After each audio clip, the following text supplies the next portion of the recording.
Bem-vindos ao podcast Crescer, onde pretendemos estimular o pensamento crítico de pais e filhos em torno de temas relevantes e sensíveis através de uma abordagem baseada em factos.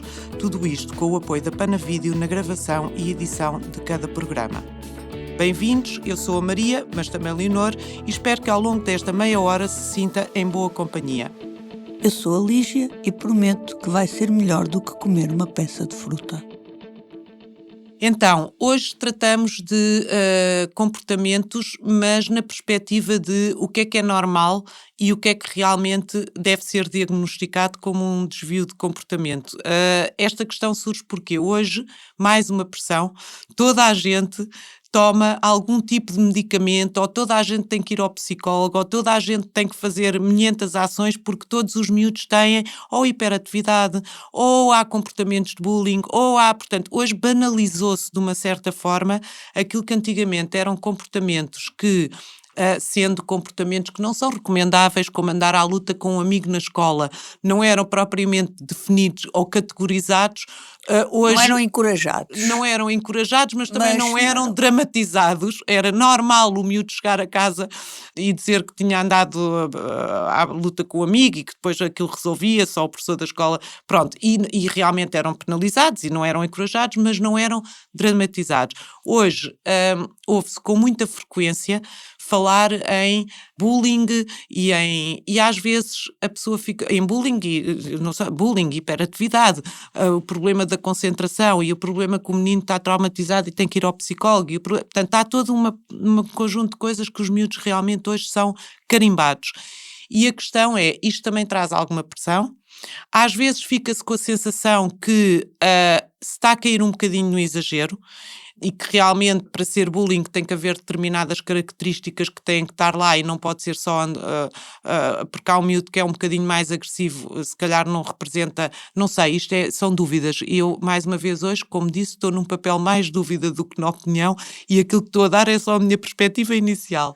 E portanto é isso que queremos saber hoje, que é o que é que realmente é normal no comportamento dos miúdos, a partir de que ponto é que se tem que olhar para, por exemplo, no caso da hiperatividade, que é uma coisa muito difícil porque há miúdos que são só irrequietos, tipo, em 3 miúdos da mesma família, há um que é um paz da alma, há outro que é mais ou menos, e depois há um que está sempre a pular em cima dos sofás e a saltar e a brincar e a inventar coisas para fazer e que parte, pronto, mas não é necessariamente hiperativo, pode ser só um miúdo irrequieto. Eu gostava o bullying e a hiperatividade, gostava muito de falarmos desses dois, porque acho que hoje tem uma grande adesão e um grande impacto e é uma grande preocupação para muitos pais, e depois gostava de saber quais são os principais, fora estes, quais são os principais comportamentos que hoje se confundem, muitas vezes, pronto, que não são propriamente diagnosticados, mas que os miúdos já andam a tomar alguma coisa para, ou ir ao psicólogo e que se calhar não era preciso porque ainda não estamos nesse ponto. Eu diria que se estão a tomar alguma coisa, alguém diagnosticou. Às vezes não. Às vezes é a vizinha que aconselhou a vitamina. Tá bem. Não é? Tá bem, ou que aconselhou o suplemento porque ao filho dela fez bem. Não sei. Então vamos parar um bocadinho o bullying, porque eu acho que o bullying é mais um problema social, tem mais uma componente social e de respeito e de valores mas espera, mas de comportamento também na perspectiva é uma pergunta, mas de comportamento também na perspectiva de há miúdos que têm tendência para ser bulistas. Sim. E outros que não, e que sinais é que realmente os pais devem estar atentos para... Não é só os pais acharem. A partir de uma certa idade, os próprios adolescentes, os próprios jovens vão à internet à procura de encontrar um diagnóstico para eles próprios. Pois, mais essa. Sim. Acho que aqui a pressão não é só para os pais. Eu acho que há alguma pressão da normalização, de que há um padrão do normal e do que sai do padrão do normal não é normal. E eu lembro-me um bocado das análises. As análises têm valor de referência, mas o que sai do valor de referência nem sempre é valorizável. Depende do quanto sai do valor de referência. Porque é uma aproximação, não é uma verdade absoluta. É uma aproximação. E a existência de critérios diagnósticos para as dificuldades de comportamento ou da saúde mental no geral, tem a ver com, primeiro, não é desestigmatiza no sentido, mas tira peso à pessoa daquilo que está a sentir ou daquilo que está a fazer. Deixa dela sentir, eu não tenho um problema, eu não sou anormal contra o normal, mas eu tenho isto e, portanto, de certa forma, torna mais fácil lidar com as dificuldades. E, por outro lado, ajuda nos modelos de tratamento e na investigação dos modelos de tratamento. Não é possível tu fazeres uma experiência com tudo pessoas individuais. Nem tens validade para fazer isso. Portanto, vais agrupando em grupos de sintomas que tu dás um nome para facilidade de comunicação, para depois as coisas poderem estar organizadas, para categorizar, e depois tu fazes as experiências, vês os medicamentos, percebes que aquelas pessoas que se sentem daquela maneira ou que funcionam daquela maneira respondem àquele tipo de intervenção. Claro que depois, em termos de ter apoios na escola e tudo isto, adquire também outro peso, não é? Porque se tu não tiveres um diagnóstico, não tens determinados apoios. Se tiveres um diagnóstico, já tens determinados apoios. E isso acaba por tirar o foco da saúde mental da normalidade. Isto é, temos uma sociedade mais tolerante com as variantes do normal, mas, por outro lado, permite tu teres apoios porque as pessoas já valorizam o facto de ter um diagnóstico e permite criar toda uma gama de apoios que de outra forma se calhar também não era necessário. Portanto, aqui um balanço e as discussões à volta dos novos critérios de classificação da saúde mental são muito nessa linha. De não estamos a vulgarizar, não estamos agora a transformar a sociedade numa sociedade do diagnóstico em que todas as pessoas que são ligeiramente diferentes da norma têm um diagnóstico. E eu acho que aí há algum ponto que temos que parar. Eu lembro-me de ter pais que diziam, não, porque o meu filho está sempre distraído, tem um problema de atenção, mas ele ouve o que o professor está a dizer? Ouve. Responde à pergunta, então está distraído. Mas está a falar para o lado. Isso pode estar. Mas distraído não está, porque se estiver distraído, Não responde à pergunta. não responde à pergunta. E isto é porque há uma ideia de como é o comportamento normal de uma criança na sala de aulas, que se calhar não é bem verdade. O comportamento normal de uma criança da sala de aulas não é estar sentado quieto e calado. E 100% concentrado o tempo todo. Tem momentos de concentração e desconcentração. Sim. E depois são temas, então, da hiperatividade muito mais complexos, porque há miúdos que não adquiriram determinado tipo de competências ainda e que necessitam de um ambiente mais estruturado, de muitas alterações na forma como trabalham, trabalhar a autonomia, que é um processo mais lento e que é mais fácil, às vezes, conseguir o apoio de toda a gente se houver um diagnóstico, porque às vezes a falta de um diagnóstico vai dizer, mas ele é assim porque quer, que também não é necessariamente verdade. Certo. Não é? Ele é normal, mas naquele aspecto, às vezes eles também gostavam de não ser assim, mas são assim. Por isso é um tema que, como envolve normalmente a escola, acaba por criar muitas pressões de respostas e de haver às vezes um diagnóstico, cria a expectativa de se há um diagnóstico há uma solução. Certo. Mas então, por exemplo, no caso da hiperatividade, vamos começar por aí, quando é que e isso é que eu acho que é importante para os nossos ouvintes e comunidades, como é que eu, pai ou mãe, a partir de que momento é que eu tenho que suspeitar ou que eu posso suspeitar? Até onde é que eu devo considerar? Eu sei que não há fórmulas, já sabemos disso, mas os miúdos são todos diferentes, mas na média, no geral, até quando é que é normal e quais são os sinais que eu me tenho que preocupar para levar um miúdo porque estou a suspeitar que ele possa ter hiperatividade? Eu vou dar aqui um passo numa linha da saúde mental, não necessariamente ligada ao diagnóstico. E vou alterar um bocadinho a tua pergunta e tu me dirás, continua a responder àquilo que me estás a perguntar. Quando é que o meu filho manifesta comportamentos com os quais eu me devo preocupar e com os quais o apoio de alguém especializado vai facilitar e vai alterar a vida do meu filho? Certo, sim. Quer seja um diagnóstico, Ou não? quer não seja um diagnóstico.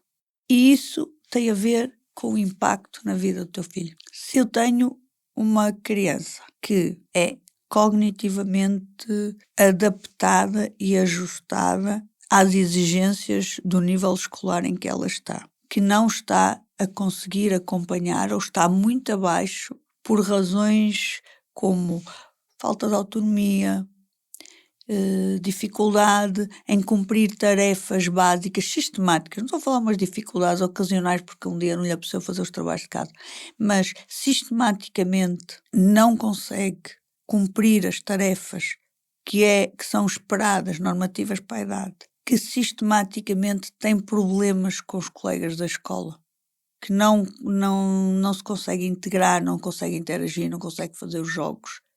Acho que aí sim, aí são sempre crianças que devem ser observadas, sempre crianças que necessitam de alguma ajuda extra, porque aí já não se trata da parentalidade normal. Há um desajuste entre aquilo que a criança está capaz de fazer naquele momento com as exigências esperadas para a idade naquele momento. E isso leva-me também, toca também no outro ponto, tu não te preocupas muito com o autismo, mas é uma das áreas que ultimamente tem surgido e que toda a gente faz diagnósticos de autismo. É uma coisa Que é uma situação grave, não é? que é uma situação grave e que tem vários diagnósticos diferenciais, nomeadamente a hiperatividade, porque os miúdos hiperativos podem ter sérios comprometimentos sociais, não pelas mesmas causas do autismo, mas o resultado final. Por isso é que eu te digo, não vamos falar de diagnósticos, Já percebi, sim, sim. vamos falar de quando é que esta criança Precisa de ser analisada. de alguma ajuda, precisa de perceber o que é que se está a passar e o que é que se vai fazer. Porque tem uma criança com um mutismo seletivo, uma criança com uma ansiedade social, é uma criança que também pode ser confundida com um autismo. E que não tem um autismo e que a intervenção é completamente diferente. Mutismo seletivo é que é tipo, em determinadas situações não dá Não resposta. fala. Não fala de propósito. É isso. Não, Não é de propósito, mas não de propósito com a intenção de ser confrontativa. É de propósito porque fica inibida e não consegue falar. Tu vês mutismos seletivos com adultos. Eu conheço casos de crianças que só começaram a falar com adultos, inclusive professores, tirando os pais, só falaram com adultos aos 10 anos ou 11 anos. Bom, eu vou dizer assim, o meu filho mais novo, quando a determinada altura alguém que trabalhava com ele tinha dificuldade de aprender determinadas coisas e de fazer determinadas coisas, e porque foi sempre um miúdo com alguma dificuldade de concentração e de coisa, e a determinada altura alguém disse para ele tomar um suplemento, uma coisa que aumentava a concentração. Era uma professora da escola, uma professora, não era uma professora, era uma explicadora com quem ele estava a trabalhar e que tinha muitos anos de experiência e que sugeriu, podes-lhe dar estas coisas. E eu realmente num primeiro momento comprei aquilo e comecei-lhe a dar, mas depois pensei, isto é uma estupidez, porque o que eu estou a fazer ao meu filho é habitual que para ele estar concentrado ou para ele fazer isto tem que estar, e nem sei se estou a fazer bem ou mal, porque realmente não tinha havido um diagnóstico e uma recomendação. Então deixei de dar aquela coisa e passei a utilizar os métodos. E até hoje não sei se fiz bem, se fiz mal, mas não interessa. Na altura achei que não era aquele o caminho. Porquê é que eu estava a referir isto? Porque há momentos, por exemplo, se tu pegas num filho e lhe dás um medicamento porque achas que ele está com uma coisa qualquer, ou se o levas ao psicólogo, isto para o próprio miúdo tem um impacto. Tem um impacto. Os miúdos sentem-se, acho eu, por exemplo, eu se levar o meu filho ao psicólogo, ele vai achar que agora já não, porque já tem outro entendimento, mas se ele tem 7 ou 8 anos e eu o levo ao psicólogo, ele vai achar que é diferente dos outros e se calhar nem vai perceber porquê. E se calhar até não é, sou só eu que estou a exagerar. Portanto, o que eu estou a dizer é, quando se toma essa decisão de pedir ajuda, também é preciso ter alguns cuidados e perceber que aquilo vai ter um impacto no miúdo e como é que se deve gerir essa situação, porque pode-se estar a criar ali Sim, faz todo sentido. Bloqueio. E é nessa linha que eu estava agora muito vamos tirar a saúde mental só da área do diagnóstico. Porque tu podes ter um problema de saúde mental num determinado momento. Eu não vou dizer um problema, uma dificuldade. porque o problema se calhar conota uma coisa mais intrínseca, mais profunda, e uma dificuldade não. Num determinado momento da tua vida, e pedir ajuda a alguém que te pode dar outra perspectiva, que é um ambiente neutro, alguém que tem alguns modelos extra que ajudam, ou que há alguma comprovação que ajudam a lidar com determinado tipo de coisas, pode ajudar. E não tens que ter uma depressão, não tens que ter uma hiperatividade. E isso é uma das coisas que eu acho que está na base disso que estás a dizer, de que vais criar, vais diferenciá-lo. Vais Porque criar um não estigma. vais criar um estigma, vais fazê-lo sentir-se diferente, porque está muito associado este recurso só a quando alguma coisa está mal. Mas eu diria que, de experiência, que aqueles miúdos que lhes é explicado que aquela pessoa pode ajudar a resolver aquelas dificuldades na vida deles, e perguntar se eles não sentem que aquilo é difícil e que se houvesse alguém que pudesse ajudar, se não seria uma boa ideia. Eu acho que também os ajuda muito internamente, mesmo que eles depois não queiram contar por causa do que os outros pensam, e para eles o peso é completamente diferente. Agora, fugindo, indo ali para a situação do tal do bullying que estávamos a falar, duas ou três questões, que é, primeiro, quais são os sinais a que os pais devem estar atentos? Podem ser sinais de que o miúdo está a sofrer bullying na escola? Isso é uma dúvida que acho que muitos pais têm. Realmente, não é o que eu estou a dizer, não é a briga de levou um pontapé, pá, os miúdos andarem à briga, então rapazes, é normal. Eles só estão bem parecem pronto. Descarregam ali as energias. Exatamente, só estão bem a dar pontapés e a fazer e a empurrarem-se e pronto, portanto, isso não conta. Mas quais são os sinais que os pais devem estar atentos que realmente podem indicar que aquele miúdo está a sofrer bullying na escola? E, ao contrário, quais são os sinais que os pais devem estar atentos que podem sinalizar que o filho tem um comportamento de bullyista? Pode ser a professora vem fazer queixa, está bem, mas às vezes a professora vem fazer queixa só porque também não sabe ela lidar com as brigas e com as coisas. Portanto, o que é que realmente os pais podem procurar como sinais de que há ali qualquer coisa que está um bocadinho mais exagerado do que deveria estar? Na parte de estar a ser vítima de bullying, tens miúdos que começam a ficar com alterações de humor, mais sensíveis às coisas, mais com choro ou quase choro mais fácil perante as situações, que chegam a casa e que se começam a isolar e que não querem falar e que vão para o quarto, atipicamente, não na rotina normal, mas os pais percebem que eles quase não falam, quase não olham, que há ali uma mudança de semblante, alterações entre o do humor, sistemáticas entre as escolas, os dias de escola e os fins de semana e as férias, miúdos que à segunda-feira, que aquilo é um drama, é logo um drama, miúdos que começam a diminuir o rendimento escolar, é logo um sinal que alguma coisa se pode, e provavelmente está a passar, a desinvestir naquilo que antes investiam. Conversas, perceberem que eles choram às escondidas, é outra das questões, outro sinal. Basicamente eu penso que são estes sinais. Normalmente há ali no comportamento, e percebem que depois começam a resistir a ir à escola, começam a queixar-se que dói a barriga, que estão mal dispostos. E então, se houver mudanças de comportamento, alguma coisa se está a passar ali. Mas mesmo que seja mais gradual, que percebam que começa a aumentar ali uma resistência, que começam a estar menos interessados na escola, convém sempre perceber o que é que se está a passar.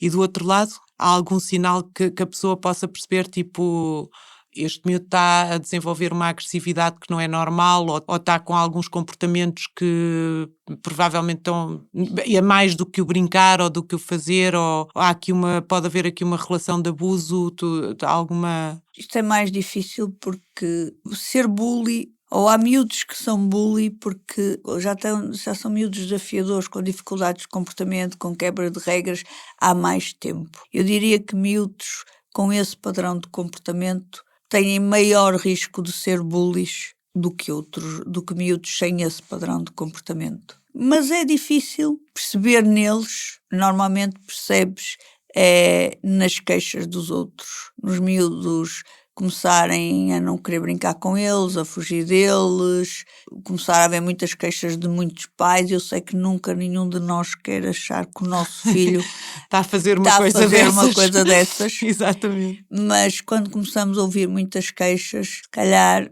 convém dar um olho, respirar e pensar, opá, eu não gostava nada que isto acontecesse, mas se eu não resolver vai ser pior do que se eu resolver. E ganhar coragem, enfrentar a questão. Ok. A questão do bullying, quem está a sofrer bullying, requer sempre ou deve requerer sempre algum tipo de acompanhamento especializado, ou há algumas ações que os pais possam fazer para tentar, Ora, há umas ajudar?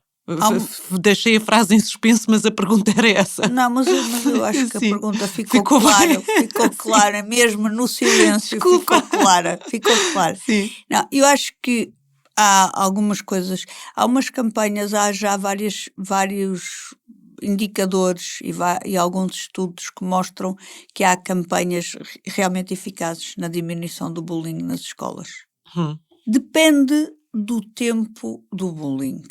Isto é, a ação dos pais vai ajudar sempre na resolução e na diminuição do impacto da ação. Os pais aqui são sempre muito importantes.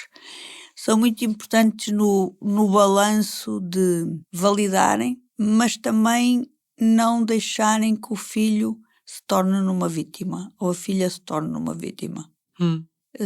Porem mecanismos, de conversar com eles sobre o que é que se pode fazer para evitar isso, como é que tu podes agir para evitar isso, e não passar a partir daí a ficar centrado no assunto e não transformar aquilo como definidor da vida da criança.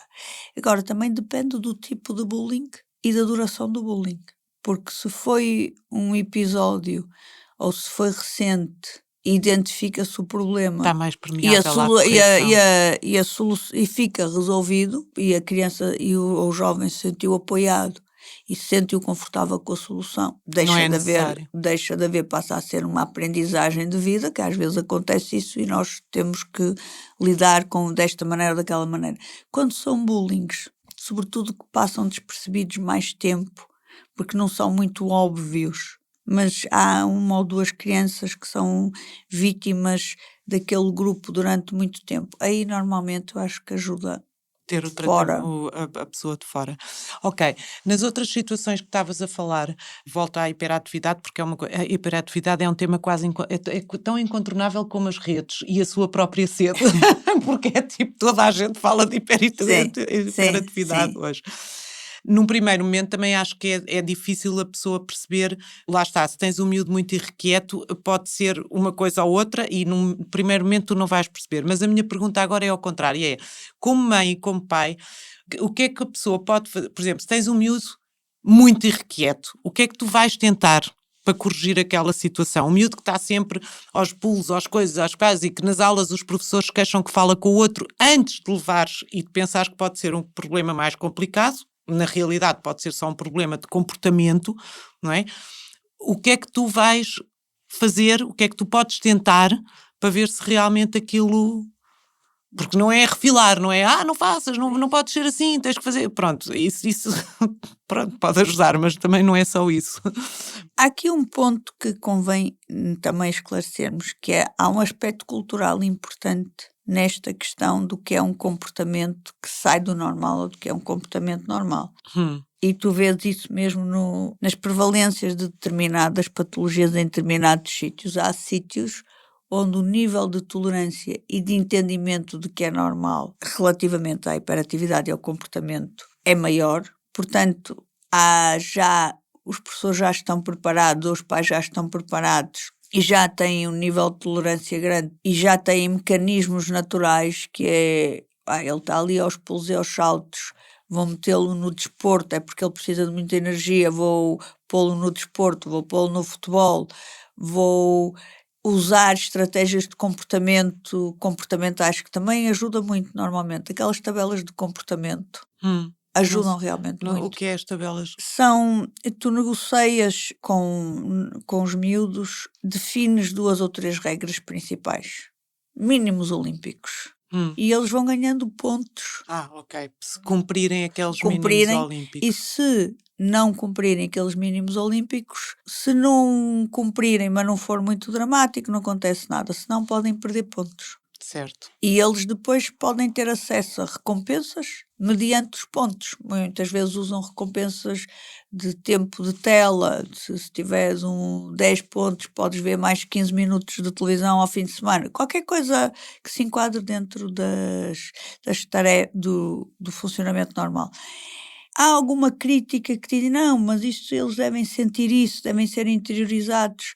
Sim, idealmente, mas miúdos pequenos e às vezes mesmo os adolescentes são muito do pragmático e muito do prazer do momento e nem todos conseguem esse grau de elaboração. E tu podes sempre associar essas recompensas àquilo que lhe estás a pedir. Por exemplo, se estás a pedir que ele seja responsável por lavar os dentes todos os dias e ele mostra que é responsável, sem tu dizeres nada, ele mostra que é responsável, podes deixá-lo escolher a refeição, porque alguém que consegue ser responsável pelas coisas também já pode ter uma palavra mais a dizer. Portanto, podes criar aquilo também como incentivo a ele perceber os ganhos de ser responsável e os ganhos de cumprir as coisas. Isso costuma funcionar razoavelmente bem. Pronto. E depois, se calhar, também trazê-los para um ambiente de calma ou não? Ou isso não é relevante Se estiveres em casa, sim, em miúdos Hum. muito pequenos, quando eles começam a ficar muito agitados, retirá-los para um ambiente mais calmo, funciona. E fazer uma atividade mais calma. Se estiverem na sala de aulas, não consegues não fazer consegues, isso. por isso é que eu estava a Mas dizer. se forem mais velhos, depois já não. Se forem mais velhos é sempre mais difícil, mas normalmente os mais velhos foram mais novos. Pois, e o Isto é, hábito vem de lá de trás. sim, e Ok. se isto for trabalhado e se eles começarem eles próprios a perceber quando é que começam a ficar mais agitados e que precisam de menos estímulo, eles próprios depois se vão autorregular. Autorregulando. Tudo o que começas mais tarde exige uma maior atenção e uma coisa mais específica, mais individualizada, mas se tu começares mais cedo, as coisas vão ser mais fáceis. Certo. Estamos a chegar ao fim e eu vou-te deixar fazer o embrulho, para não dizer wrap-up, senão qualquer dia te dás o wrap-up. Vou-te deixar embrulhar, porque eu não me sinto competente para embrulhar este tema. A única coisa que se me apraz dizer é, pais, não paniquem. Às vezes eles darem um pontapé a alguém ou andarem a correr e esfolarem o joelho porque estavam na corrida e bateram um no outro e fizeram, não é bullying. Hiperatividade também não é assim todos os dias. Pronto, as pessoas falam, eu estou a brincar, mas eu acho que hoje muita gente fala de dislexia. Há 3 ou 4 coisas que é, já tinha também essa um bocadinho essa percepção que começava a ser uma coisa que entrava assim, agora já tipo há muitos autistas. Pronto. Agora é neurodivergente. Agora é o neurodivergente, pronto, mas na linguagem comum ainda é... Não, ainda existe como critério sim, mas está mais generalizado nas redes sociais o termo de neurodivergente. Pronto. Então, mas é a hiperatividade, a dislexia, o bullying, e ainda me falta outro, e a ansiedade, são coisas que a ansiedade, que é todos os miúdos são ansiosos neste momento, e se calhar até são, mas é porque, pronto, também não sei, por acaso podemos dar mais 2 minutos ou 3 para falar disto, porque é uma coisa que também se eu não me tinha recordado, mas sim, eu só ia dizer que estes são 4 nomes, 4 palavras, que eu acho que ouço quase todos os dias e não acho isso normal, tipo, ouvir falar disto todos os dias também não pode ser assim uma coisa, não pode, não sei, eu estou a dizer, não pode, se calhar até pode, mas para mim é esquisito que isto seja tão quase normalizado, qualquer dia anormais são os que não têm nada, pronto, anormais entre aspas sempre, sim. Não é? Portanto, é isso, mas ansiedade, só para antes de terminarmos, que eu não me tinha, voltando aqui só um passito atrás, pequenito, mas... Ansiedade existe, é normal, e estar mais ansioso antes dos testes também é normal, e a ansiedade tem até uma função adaptativa muitas vezes eles estudam porque ficam ansiosos, porque senão não estudavam. Eles e nós, quando tínhamos a mesma idade. E há coisas que nós só fazemos porque nos geram ansiedade. E é muito desconfortável sentir ansiedade, porque senão adiaríamos, que são coisas que não nos apetecem fazer. E a ansiedade é normal em determinadas situações porque nos colocam mais alerta. Quando é que nós podemos começar a suspeitar que é uma coisa um bocadinho mais patológica do que uma ansiedade normal? Porque depois a ansiedade pode ser levada a extremos, onde depois começam a haver ataques de pânico e é uma evolução. Portanto, quando é que depois a pessoa, que sinais é que nós podemos começar a suspeitar que há ali uma ansiedade fora do normal? Eu aí, olha, vou um bocadinho mais longe. Eu acho que se a criança jovem está a sentir aquela ansiedade como uma coisa muito desconfortável, que ela própria, que lhe está a causar dificuldades no funcionamento, mesmo que esse impacto ainda não seja visível nas notas ou nos ditos bloqueios, porque também acontece dizerem chego ao teste e faço muito menos do que aquilo que eu sei, ou na prova, se eu estiver a fazer em casa, faço os exercícios todos e nos testes não consigo. Se isso for manifesto, dentro daquela linha da saúde mental, não tem que ser só para um diagnóstico. Vale a pena abordar. Vale a pena abordar. Porque está a causar ali uma fonte de desconforto. Há estratégias, há formas de lidar. E não é preciso ter uma perturbação de ansiedade para estar a ter algum sofrimento ou algum desgaste com a dita ansiedade. E há formas disso não ser necessário. Mas há realmente um aumento de prevalência Sim. Da ansiedade e da depressão, sim, a partir da adolescência. A partir da adolescência, mas não em miúdos mais... Em miúdos mais pequenos, não. E a partir da adolescência sabemos quais são os principais motivos ou não? Está muito relacionado o que tem saído e o que se tem identificado como forte associação é a dificuldade em lidar com as adversidades. Portanto, a prevenção passa pelo aumento das adversidades. Da resistência às adversidades. Da resistência, de lidar com as contrariedades, de lidar com o fazer as coisas sozinho, com a autonomia. Tem estado muito ligado. Onde se tem observado muito é nas universidades. Ok. Portanto, voltamos aos episódios anteriores, que é começar a dar-lhes autonomia e responsabilidade e deixá-los ter a consequência das falhas e etc. mais cedo, para eles depois, quando são adolescentes, não entrarem nessas ansiedades e nessas depressões com tanta facilidade. E verem a falha como uma coisa natural e não como um falhanço. E a pressão eu não queria dizer das redes, porque não é das redes, é a pressão do parecer bem, isso também está associado a esse aumento de prevalência ou não? Há pressão externa, tem mais a ver com essa característica interior da resistência e do coisa, mas também está depois ligada à maior pressão do exterior ou não? Isso é um bocadinho difícil de responder porque há aqui uma dificuldade de perceber a causalidade.